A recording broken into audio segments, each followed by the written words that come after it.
Over the last 30 years, there's been a program within government because of the United Nations Conventions on the Rights of Persons with Disability to move people out of large residential centres.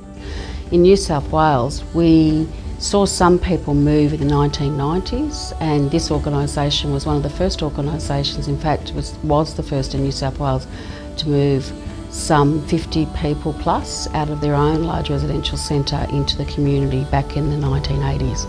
And in fact, next year will be our 30th anniversary of that event. The duplex that we've built in Eastwood, we're very excited because it's certified as a platinum level Livable Housing Australia certification. In July this year we saw the last 9 people move off the site only a few months ago, and this video of course will give us an opportunity to showcase what's happened for those people, and so it's great to see the journey that people have been going through and the changes that have happened to them.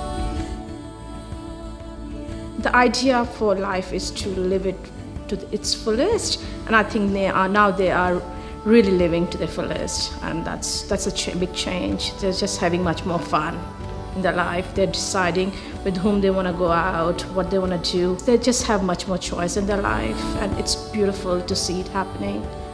Some of the differences for people moving out of the large residential, moving into a community home will mean that immediately, instead of having things like having centralised laundries, centralised supports such as visiting a local doctor, those sorts of things, everything will happen within the community rather than within the centre. The normalities or the routines of each person's life will look very much like it might in any home in the community, which is what we're hoping to achieve. It's rewarding to come every day. I do morning shift, and it's rewarding to come in and see them in their own home, in their own room, which they own. I think it's better things ahead of them, brighter things ahead of them. They have family visits, family phones, so there's more family time for them. What's quite amazing about the journey is watching the change in people's lives, watching the opportunities for people to develop, to learn new skills. And whilst I understand that people have sometimes fears and concerns, particularly family members have fears and concerns about that process, we remain respectful about walking with the families and the people to watch the changes that happen to people as they go through that process.